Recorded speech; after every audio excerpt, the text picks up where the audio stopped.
Hey, what's up everybody, and welcome back to the channel. My name is Cory, and on today's episode, I'm gonna be going over a road running shoe that I thought I would never actually try before. I've been a Clifton guy for a long time, and I never thought I would deviate from the Hoka brand, but today, I'm gonna be looking over the Brooks Ghost 13.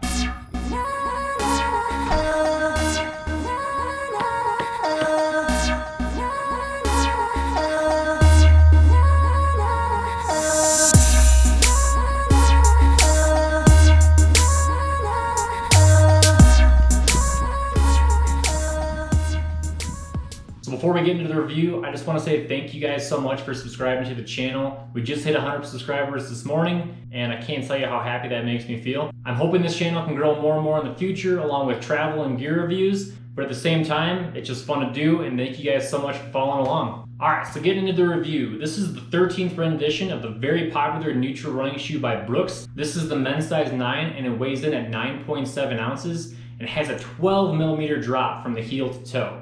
It's got a segmented crash pad running throughout the entire shoe so that it's not going to make you run in a certain way, but more or less going to adapt to the way that you run. So let's just say you're running on the trail or on a road and you're going to be hitting a couple different areas along the feet that you're going to be landing on. It's not going to make you run in a certain way. It's going to more or less guide you through your form. So it's not going to fight you on the way that you run, but more or less adapt to the way that you run. They're going to have what's called the DNA foam, and that's going to run from the heel all the way to the front of the foot.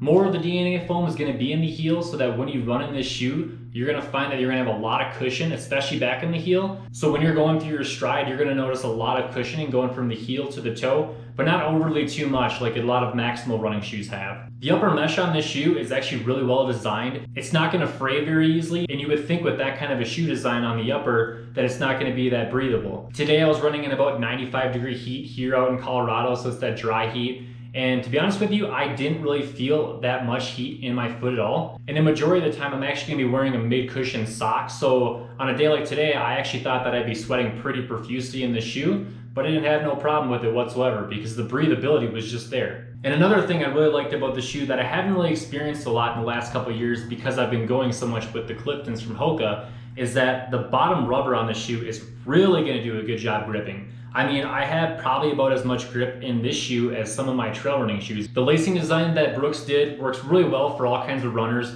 You're gonna notice that you're gonna have a really good lockdown throughout the entire midfoot, and the heel does such a great job with locking everything down. You would actually think that when you tried it on in the store that it might be a little too stiff, but I found it to be perfect, especially when I'm running outside on the road. Now, one thing that does get me about this shoe is the style. Whenever I kind of look at this shoe, I more or less kind of think that it's gonna be for someone in the professional world, like business-wise. I mean, when you're considering people like physical therapists, dentists, or even doctors, I feel like this is the kind of shoe I'm gonna see them wearing whenever I walk into their office. So besides the style point of view, I think this shoe does a really good job at the overall aspect of a long distance runner, especially a neutral runner. The overall design of this shoe though was really well thought out. I mean, the Ghosts have been around for a long time, kind of like your Asics Kayano or something in that category that has just been a staple shoe for a lot of shoe companies for a really long time. And this shoe is really no different. I mean, it's really well made, the breathability is amazing, and the bottom rubber, I just can't get over how grippy this was, especially on the road today. Even with a lot of miles over time, I think that you're still gonna have a lot of grip left over to where you can run these shoes for 5, even maybe 600 miles. It may be a stab in the dark to take, but I think even after 400 or 500 miles, the grip on the bottom of these shoes is gonna be so good that you're gonna be able to have a lot of these indents still available, and they're not going to be rubbed out like a lot of other shoes that you're going to see out there for the similar price. And by the way, the price point on these Brooks Ghost 13s was $134, which in my opinion is actually a good price point because if you see a lot of other running shoe companies,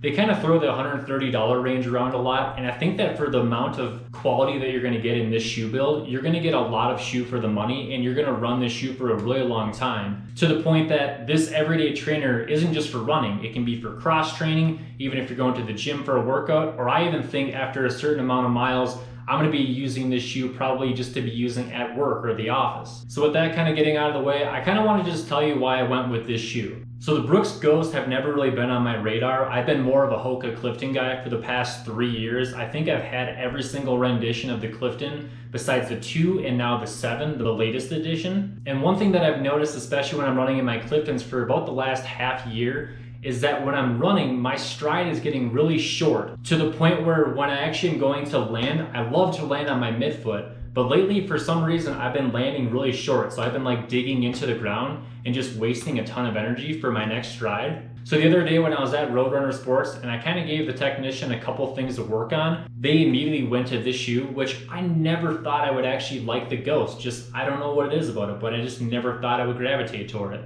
But I thought immediately when I tried it on, it was just comfortable throughout the entire midfoot, heel, everything, even the cushion. Walking around in the store, I had no problems. I even went on the treadmill for a little bit, tried it on, and it just felt really good. And I was surprised because with a 12 millimeter drop, I mean, that sounds like so much. It sounds like you're gonna be just tilted over when you're running. And for me, I tend to lean forward already. So I really thought with that 12 millimeter drop in the shoe that it would actually worsen my stride. It would actually make me come up even shorter and slam into the ground on my midfoot to the point where I would just be dragging my feet the whole time. But it's the exact opposite. I'm landing directly on my midfoot every time and dragging off perfectly. And if I ever even do go up any hills, the only part of my shoe that ever gets caught up at any point is going to be closer to the heel. But overall in this shoe, I really don't have anything bad to say about it. The build quality is great, and I think the durability is really going to be there for the years to come. But if I could give one gripe about this shoe, I would say that the toe off isn't exactly what Brooks is trying to define to you. They say with that DNA foam that runs from the heel to the front of the toe, especially in the heel, that you're going to get a lot of toe off and a lot of energy return into the next step. What I kind of found was when I landed, it felt more of a flat landing and that I would kind of have to push off a little harder into the next stride. But for a long distance trainer on an everyday basis, I think this is going to be a great shoe moving forward for me. And I actually can't wait to use it more going into the gym, weight training, or even on the treadmill sessions later on in the year when it gets a little colder out.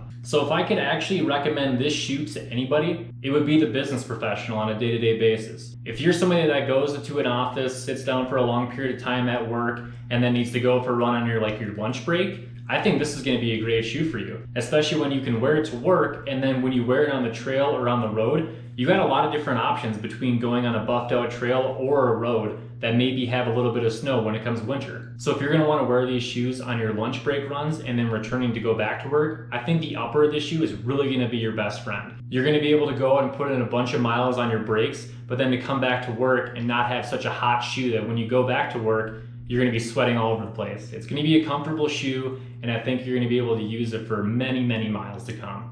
But with that being said, this is my review of the Brooks Ghost 13s. I hope you guys really enjoyed it. If you have any feedback about this review, make sure you go ahead and comment down below. I'd love to hear from you guys. And make sure to help out this channel, hit that subscribe button in the bottom so that you can see future videos just like this going forward. But that's going to do it for me here today. Make sure you guys have a great rest of your day, and thank you so much for sticking around.